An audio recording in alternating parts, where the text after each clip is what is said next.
हाँ तो नमस्कार बच्चों, स्वागत है आप सभी का एक बार फिर आपके अपने प्यारा सा YouTube channel Subodh online classes में। आज के महाभारत सीरीज में हम लोग देखने वाले हैं संस्कृत का वीवीआई ऑब्जेक्टिव, जो कि 19 फरवरी को एग्ज़ाम होने वाली है और एग्ज़ाम में 100 ऑब्जेक्टिव दिया रहेगा और उसमें से आपको 50 बनाना है। ठीक, तो वही 50 क्वेश्चन को इस महाभारत सीरीज में लाए हैं। तो अगर आप लोग वीडियो को देख रहे हैं तो वीडियो में अंतिम तक ज़रूर बने रहें। ठीक, आज डे नंबर 4 होगा। अगर इससे पीछे वाली वीडियो आप लोग नहीं देखे हैं तो जा करके उस वीडियो को भी देखिए। ठीक, आपके एग्ज़ाम में 19 तारीख के एग्ज़ाम में संस्कृत से एक भी ऑब्जेक्टिव नहीं छूटने वाले हैं। तो चलिए पहला क्वेश्चन हम लोग देखते हैं, आगे बढ़ते हैं। आइए आप लोग पहला क्वेश्चन का जवाब दीजिए, क्वेश्चन को पढ़िए। तो आइए देख लेते हैं पहला क्वेश्चन क्या है। लिखा हुआ है क्लास 10 संस्कृत है। ठीक, आइए देखिए पहला क्वेश्चन आपके सामने और इसका जवाब दीजिए आप लोग। पहला क्वेश्चन लिखा हुआ है कि गोविंदा सिंह सिख संप्रदायस्य ... गुरुः आसीत्। मतलब कि यहाँ जो ये ... दिया हुआ इस खाली स्थान में क्या होगा। ठीक, प्रथमा होगा या सप्तमा होगा या दसमा होगा या नमा होगा। ठीक, तो आपका 4 ऑप्शन है और 4 ऑप्शन में से जो ऑप्शन सही होगा उस ऑप्शन को आप लोग चुनिए। तो आपका सही जवाब हो जाएगा ऑप्शन नंबर सी, यानी कि 10वां। ठीक, ऑप्शन नंबर सी हो जाएगा। चलिए 2 नंबर का प्रश्न देख लेते हैं। 2 नंबर का प्रश्न है आपका। 2 नंबर का प्रश्न कहता है कि सरस्वती पूजा में कौन सा स्त्री प्रत्यय है। बताइए आप लोग कि सरस्वती पूजा में कौन सा स्त्री प्रत्यय है। तो आपको याद रखना है गिप स्त्री प्रत्यय है। ऑप्शन नंबर आपका क्या हो जाएगा, सी हो जाएगा। ठीक, तो चलिए तीसरा प्रश्न लीजिए और जवाब दीजिए आप लोग। तीसरा प्रश्न कहता है कि शक्ति प्लस मतुप से कौन सा शब्द बनेगा, यानी कि कौन सा पद। अगर पद भी लिखा हुआ रहे तो शब्द ही समझना। ठीक, तो शक्ति प्लस मतुप से कौन सा पद बनेगा, यानी कि शब्द बनेगा। बताइए। तो आपका 4 ऑप्शन है, तो आपका सही जवाब हो जाएगा ऑप्शन नंबर ए, यानी कि शक्तिमान। क्या बनेगा, शक्तिमान। ठीक, मतुप प्रत्यय में जो शेष रहता है वो मान रहता है। क्या रहता है, मान। ठीक, तो चलिए अगला प्रश्न को देखते हैं। 4 नंबर प्रश्न लीजिए, आपके सामने है। 4 नंबर प्रश्न कहता है कि किस पद में ल्यूट प्रत्यय है। किस पद में ल्यूट प्रत्यय है बताइए आप लोग। तो आपका ऑप्शन नंबर हो जाएगा बी, यानी कि पठितम। ठीक, पठितम। तो चलिए अगला प्रश्न को देख लेते हैं। अगला प्रश्न आपका है 5 नंबर प्रश्न कहता है कि पृछति में कौन सी धातु है। बताइए। तो पृछति में कौन सी धातु है, प्रच्छ या पृच्छ या पच्छ या पत। बताइए आप लोग। तो आपका सही ऑप्शन हो जाएगा डी, यानी कि पत। याद रखिएगा कि पृछति में कौन सी धातु है, तो पत धातु है। ठीक, तो चलिए अगला प्रश्न देख लेते हैं। 6 नंबर प्रश्न क्या कहता है। 6 नंबर प्रश्न कहता है कि नीतिकार आलसियों को क्या मानते हैं। नीतिकार आलसियों को क्या मानते हैं। तो आपका सही जवाब हो जाएगा ऑप्शन नंबर बी, यानी कि गुण। ठीक, तो हमसे पहले आप लोग जवाब दीजिए। ठीक, आप लोग देखिए कि हम लोग कितना सही कर पाते हैं। ठीक, 100 में से 50 को क्वेश्चन लाए हैं छांट करके, जो कि हुबहू आपके एग्जाम में रहने वाले हैं। ठीक, तो चलिए 7 नंबर का प्रश्न का आता है कि वीरेश्वर कहाँ के मंत्री था। ठीक, तो वीरेश्वर कहाँ का मंत्री था। तो आपको याद रखना है आपका ऑप्शन नंबर हो जाएगा डी, यानी कि मिथिला का मंत्री था वो। ठीक, तो पूछेगा मिथिला का मंत्री कौन था, तो वीरेश्वर था। ठीक, तो चलिए 8 नंबर प्रश्न का जवाब दीजिए आप लोग। 8 नंबर प्रश्न क्या कहा था, देखिए आपके सामने है 8 नंबर प्रश्न। 8 नंबर प्रश्न कहता है कि अहो कथमायाम कोहलालह किसकी युक्ति है। बताइए। तो आपका ऑप्शन हो जाएगा बी, यानी कि ये द्वितीय आलसी की है। ठीक, किसकी युक्ति है, ये द्वितीय आलसी की है। ठीक, तो चलिए 9 नंबर प्रश्न देखिए। 9 नंबर प्रश्न कहता है 9 नंबर प्रश्न कहता है कि बालाना ... गति रिक्त स्थान की पूर्ति उचित विकल्प से करे। यानी कि बालाना ... यानी कि यहाँ जो खाली है इस खाली स्थान में कौन सा शब्द होगा। तो आपको याद रखना है आपका सही ऑप्शन हो जाएगा सी, यानी कि राजा। ठीक, राजा। तो चलिए 10 नंबर प्रश्न लीजिए। 10 नंबर प्रश्न आपके सामने है और इसका जवाब दीजिए आप लोग। 10 नंबर प्रश्न कहता है कि तीव्रतरम में कौन सा तद्धित प्रत्यय है। तीव्रतरम में कौन सा तद्धित प्रत्यय है। तो आपको याद रखना है ऑप्शन नंबर ए हो जाएगा आपका, यानी कि तरफ। ठीक, तो चलिए 11 नंबर प्रश्न को देख लेते हैं। 11 नंबर प्रश्न कहता है कि भारत महिमा पाठ में कुल कितने मंत्र हैं? बताइए आप लोग कि भारत महिमा पाठ में कुल कितने मंत्र हैं? तो आपको याद रखना ऑप्शन नंबर सी, यानी कि 2 मंत्र है। ऑप्शन नंबर क्या हो जाएगा? सी। नहीं नहीं नहीं, यानी कि सही है, ठीक। तो ऑप्शन नंबर क्या हो जाएगा? सी। चलिए 12 नंबर प्रश्न लीजिए आप लोग और इसका जवाब दीजिए। 12 नंबर प्रश्न का आता है कि अनेक, अनेक का मतलब होता है कि एक से अधिक।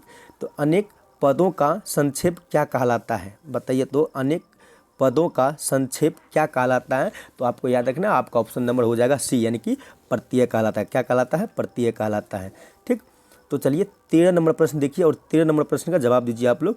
13 नंबर प्रश्न का आता है कि रविंद्रह का संधि विच्छेद निम्न में कौन सा है? बताइए तो कि रविंद्रह का संधि विच्छेद क्या होगा? तो आपको याद रखना आपका जो ऑप्शन होगा ए, यानी कि रवि प्लस इंदिरा, रवि प्लस इंदिरा। चलिए अगला प्रश्न को देखते हैं। 14 नंबर प्रश्न देखिए आप लोग और 14 नंबर प्रश्न का जवाब दीजिए। कहता है कि पटनेती में कौन सी संधि है? बताइए पटनेती में कौन सी संधि है? तो आपको याद रखना है कि जस्त संधि है। ऑप्शन नंबर ए हो जाएगा आपका सही जवाब, ठीक। चलिए 15 नंबर प्रश्न कहता है कि हर्षई प्लस अ के मेल से, हर्षई प्लस अ के मेल से कौन सा वर्ण बनेगा? बताइए हर्षई प्लस अ के मेल से कौन सा वर्ण बनेगा? तो आपको याद रखना है ऑप्शन नंबर बी, यानी कि व बनेगा। ऑप्शन नंबर बी आपका सही जवाब हो जाएगा।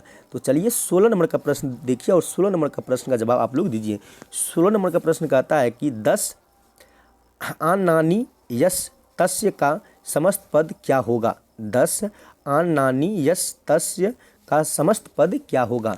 तो आपको याद रखना आपका ऑप्शन नंबर हो जाएगा बी, यानी कि दशानन। ऑप्शन नंबर क्या हो जाएगा आपका? बी हो जाएगा। तो चलिए 17 नंबर प्रश्न लीजिए और जवाब दीजिए इसका। चलिए पढ़िए प्रश्न को।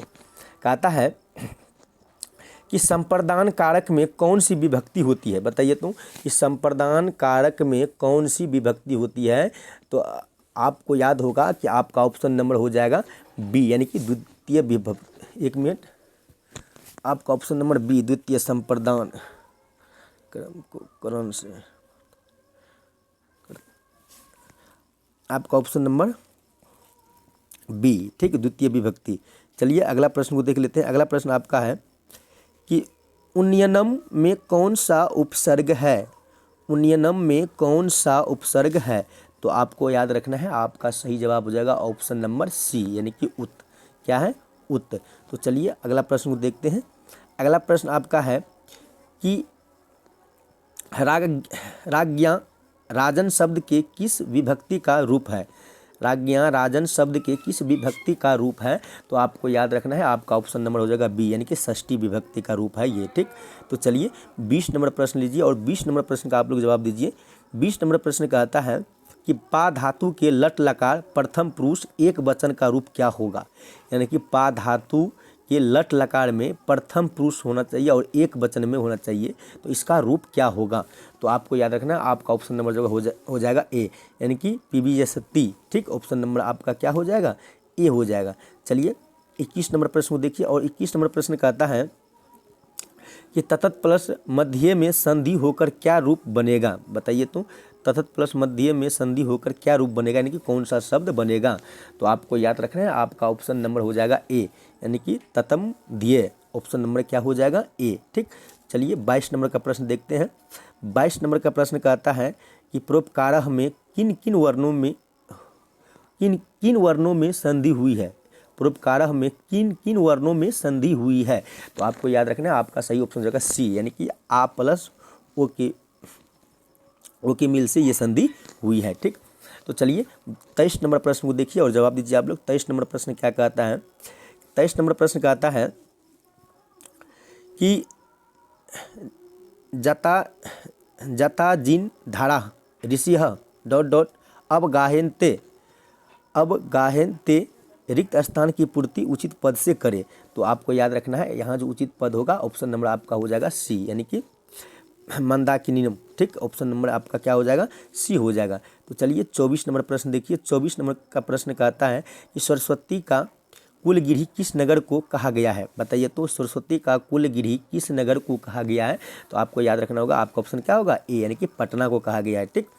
चलिए अगला प्रश्न देखते हैं। 25 नंबर प्रश्न क्या कहता है? देखिए 25 नंबर प्रश्न कहता है कि सत्यम जयते यह गद्यांश किस उपनिषद का है? बताओ तो, यह गद्यांश किस उपनिषद का है? तो आपको याद रखना है, आपका ऑप्शन हो जाएगा ए, यानी कि कंठो उपनिषद का है ये। ठीक, चलिए अगला प्रश्न को देख लेते हैं। 26 नंबर प्रश्न का आता है कि ऋतसेय पद का अर्थ है, मतलब ऋतसेय का मतलब क्या होना चाहिए? तो आपको याद रखना है, आपका ऑप्शन नंबर हो जाएगा बी, यानी कि पात्र का। ठीक, ऑप्शन नंबर क्या हो जाएगा आपका? बी। ठीक, तो चलिए अगला प्रश्न है 27 नंबर प्रश्न का आता है कि तत्र तीर्थ यात्रिनः दर्शनार्थम हायन्ति प्रश्न निर्माण हेतु रेखाकिंद पद के स्थान में क्या होगा? तो आपको याद रखना है, आपका ऑप्शन नंबर हो जाएगा ए, यानी कि के। ठीक, ऑप्शन नंबर क्या हो जाएगा? ए। चलिए 28 नंबर प्रश्न को देखिए और जवाब दीजिए इसका। 28 नंबर प्रश्न का आता है कि सत्य का मुंह किस पात्र से ढका है? सत्य का मुंह किस पात्र से ढका है? तो आपको याद रखना है कि हिरण्मय से। ऑप्शन नंबर आपका क्या हो जाएगा? ए हो जाएगा। तो चलिए 29 नंबर प्रश्न को देख लेते हैं। 29 नंबर प्रश्न का आता है, 29 नंबर प्रश्न आपका कहता है कि कुटनीतम काव्य के कवि कौन है? कुटनीतम काव्य के कवि कौन है? तो आपको याद रखना है ऑप्शन नंबर बी, यानी कि दामोदर गुप्त। कौन है? दामोदर गुप्त। चलिए 30 नंबर प्रश्न देखिए आपके सामने है। 30 नंबर प्रश्न का आता है कि सप्ताहे ... दिनानि भवन्ति रिक्त स्थान की पूर्ति उचित विकल्प से करें, क्या होना चाहिए? तो आपको याद रखना है, आपका ऑप्शन नंबर हो जाएगा सी, यानी कि सप्तनानी, सप्तानी, ऑप्शन नंबर सी हो जाएगा। ठीक, चलिए अगला प्रश्न देखिए। 31 नंबर प्रश्न क्या कहता है, इसका जवाब दीजिए आप लोग। 31 नंबर प्रश्न का, ठीक, 31 नंबर प्रश्न का आता है, 31 नंबर प्रश्न का आता है कि कर्णसेय दानवीरता पाठ कहाँ से संकलित है? कर्णसेय दानवीरता पाठ कहाँ से संकलित है? तो आपको याद रखना है ऑप्शन नंबर सी, यानी कि रामायण से। ठीक, तो चलिए अगला प्रश्न को देख लेते हैं। 32 नंबर प्रश्न का आता है, 32 नंबर आपका प्रश्न है कि भोह कर्ण महत्रा भिक्षा याचे किसका कथन है ये? तो आपको याद रखना है ऑप्शन नंबर आपका ए हो जाएगा, ये कर्ण का है। किसका कथन है ये कर्ण का कथन है। ठीक, चलिए 33 नंबर प्रश्न को देखिए और इसका जवाब दीजिए आप लोग। 33 नंबर प्रश्न का आता है कि एतदेव का संधि विच्छेद क्या होगा? एतदेव का संधि विच्छेद क्या होगा? तो आपको याद रखना, आपका ऑप्शन नंबर हो जाएगा सी, एतत् प्लस एव। ठीक, ऑप्शन नंबर क्या हो जाएगा? सी हो जाएगा। ठीक, तो चलिए 34 नंबर प्रश्न को देखते हैं। 34 नंबर प्रश्न का जवाब दीजिए आप लोग। 34 नंबर प्रश्न का आता है कि विसर्ग संधि का उदाहरण कौन सा है? बताइए इसमें से कि विसर्ग संधि का उदाहरण कौन सा है? तो आपको याद रखना है ऑप्शन नंबर ए, यानी कि इत अस्तथ। ठीक, ऑप्शन नंबर आपका ए हो जाएगा। तो चलिए 35 नंबर प्रश्न देखिए।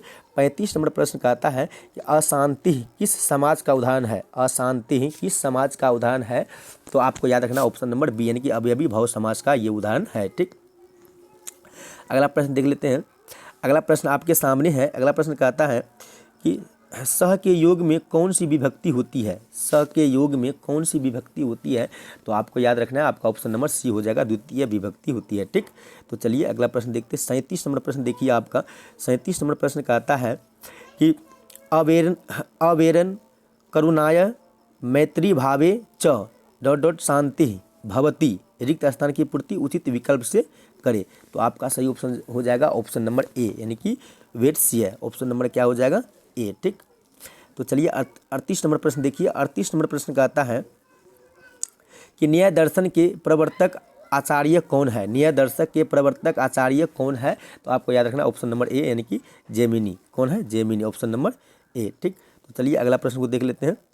अगला प्रश्न आपका है कि किस, एक मिनट रुक जाइए, किस पद में अति उपसर्ग नहीं है? किस पद में अति उपसर्ग नहीं है? तो आपका ऑप्शन नंबर हो जाएगा ऑप्शन नंबर आपका बी, यानी कि अतिथि। ठीक, ऑप्शन नंबर आपका क्या हो जाएगा? बी। तो चलिए अगला प्रश्न लीजिए। 40 नंबर प्रश्न देखिए और 40 नंबर प्रश्न का जवाब दीजिए। अधि उपसर्ग पूर्वक बस धातु के प्रयोग होने पर आधार की संज्ञा क्या होती है? तो आपको याद रखना है, आपका ऑप्शन हो जाएगा बी, यानी कि संप्रदान होती है। ठीक, तो चलिए 41 नंबर प्रश्न देखिए और 41 नंबर प्रश्न का आता है कि अंतरम के योग में कौन सी विभक्ति होती है?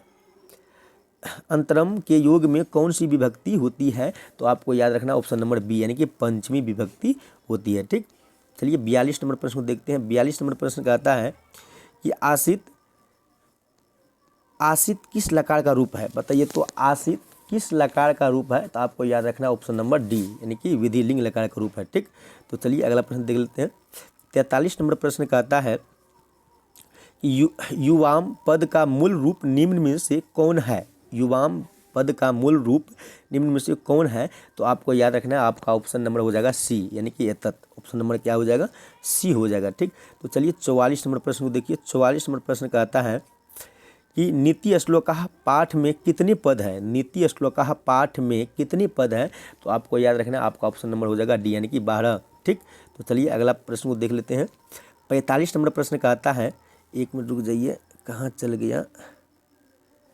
चलिए 45 नंबर प्रश्न कहता है कि धर्म की रक्षा किससे होती है? धर्म की रक्षा किससे होती है? तो आपको याद रखना, आपका ऑप्शन हो जाएगा ए, यानी कि सत्य से होती है। ठीक, तो चलिए अगला 46 नंबर प्रश्न को देखिए और इसका जवाब दीजिए आप लोग। 46 नंबर प्रश्न कहता है, 46 नंबर प्रश्न कहता है कि क्षमा किसका नाश करती है? क्षमा किसका नाश करती है? तो आपको याद रखना ऑप्शन नंबर सी, यानी कि आकृति का। ठीक, चलिए अगला प्रश्न देख लेते हैं। 47 नंबर प्रश्न कहता है कि उच्चते पद का अर्थ है। उच्चते पद का अर्थ क्या होगा? तो आपको याद रखना है, ऑप्शन नंबर आपका क्या हो जाएगा? सी, यानी कि गाया जाता है। ऑप्शन नंबर आपका क्या हो जाएगा? सी हो जाएगा। ठीक,